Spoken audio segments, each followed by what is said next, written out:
আসসালামু আলাইকুম। আপনারা সবাই কেমন আছেন? আমিও আল্লাহর রহমতে ভালো আছি। আমার ভিডিওটি কাছে কিংবা দূরে, দেশ কিংবা দেশের বাহিরে যারা দেখছেন তাদেরকে অসংখ্য ধন্যবাদ।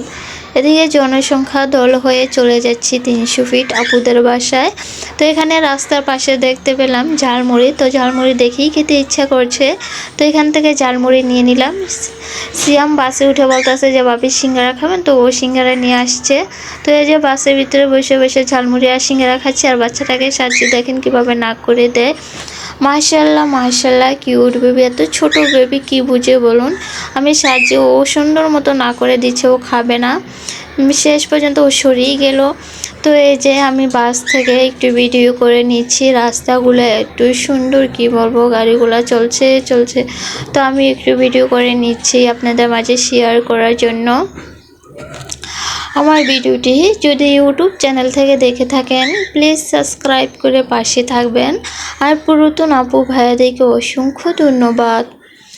আমরা যেরকম একদল যাচ্ছি, ওই সাইড দিয়ে ঢাকা থেকে আইরিনাপুরা চলে আসবে সব খালামণির বউ বাচ্চা কাচ্চা সব কিছু নিয়ে চলে আসবে। উর্মিদের বাড়ি অনেক মানুষজন হবে, প্রায় 30 জন মানুষের মতো হবে আমরা একসাথে।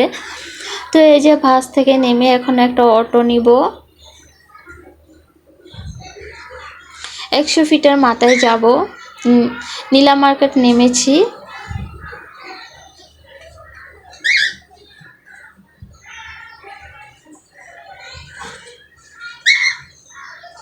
তো এই জায়গায় এসে একটু ভিডিও করে নিলাম। দেখি সবাই এখানে এসে ভিডিও করে সব কিছু বানাই। এখানে এসে আমার কাছেও ভাবতেছিলাম যে এখানে আমিও একটু ভিডিও করে নিই, আপনাদের মাঝে শেয়ার করতে পারবো।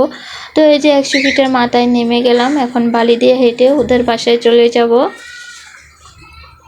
এদিকে সিয়ামকে শিখা দিচ্ছি যে এনির সাথে মারামারি লাগো, আমি একটু ভিডিও করে নিই, একটু দুষ্টামি করে নিলাম। তো এই যে দেখেন এখানে এসে দেখি ফার্মের ভিতরে 4টা নাকি 3টা গরু, 3টা গরু একই কালার, এত ভালো লেগেছে গরুগুলো। মাশাআল্লাহ মাশাআল্লাহ, বিশাল বড় বড় গরু ছিল। তো মাকে বলতেছিলাম মা চলেন এখান থেকে একটা গরু নিয়ে যাই। তো এই যে যাই হোক, বড় লোক বাড়িতে চলে আসলাম আমরা সবাই মিলে।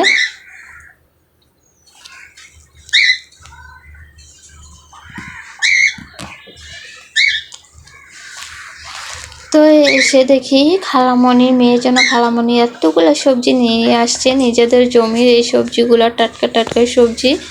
তো ওকে বলতেছিলাম যে উর্মি আমি সবজিগুলো খুলে নেই, বলতেছিল যে নাও শর্মির বাসায় একটা পাঠাবে আর আপুর বাসার জন্য একটা নিয়ে আসছে। তো আমি একটু সব কিছু ভিডিও করে নিচ্ছি ঘুরে ঘুরে আপনাদের মাঝে শেয়ার করার জন্য।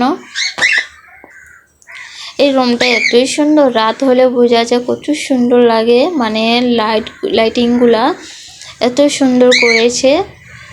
এই যে বারিন্দায় চলে আসলাম, বারিন্দায় গাছগুলা লাগিয়ে রেখেছে, এত সুন্দর গাছগুলো, মাশাআল্লাহ খুবই ভালো লেগেছে আমার কাছে গাছগুলো। এদিকে ছাদের ওপর সব রান্না বান্নার আয়োজন চলছে, কাটাকাটি করছে, এক একজন এক একটা করছে। এদিকে এনি চাল ধুচ্ছে আর কি। তো এদিকে মা ছোট মাছ কাটছে, ছোট ছোট মাছগুলা। এদিকে বড় খালামণি মুরগির হাত পা সবগুলো বেছে নিচ্ছে। এদিকে শিফা মা তো বসে নেই, সবাই যেহেতু কাছে, আমার মেয়েটাও রান্না বান্না করছে। কি করব, এখানে দেখি কি সুন্দর একটা মরিচ, এত সুন্দর মাশাআল্লাহ, এই মরিচগুলো আমার কখনো দেখা হয়নি, এই প্রথম দেখলাম। এত সুন্দর সুন্দর ছাদের উপর মরিচগুলো লাগিয়ে রেখেছে, কি বলবো, দেখে লোভ সামলাতে পারলাম না। তো এই যে সবজিগুলা নামিয়ে নিলাম, বিকালবেলা খিচুড়ি রান্না করা হবে। তো সবগুলা সবজি নামিয়ে আমি সবাইকে একটু দেখাচ্ছি আর আপনাদের মাঝে শেয়ার করার জন্য একটু ভিডিও করে নিচ্ছি। আজকের ব্লগ ভিডিওটি আপনাদের কাছে কেমন লেগেছে সবাই কমেন্টের মাধ্যমে জানাবেন। আজকের ভিডিও এই পর্যন্তই, আল্লাহ হাফিজ।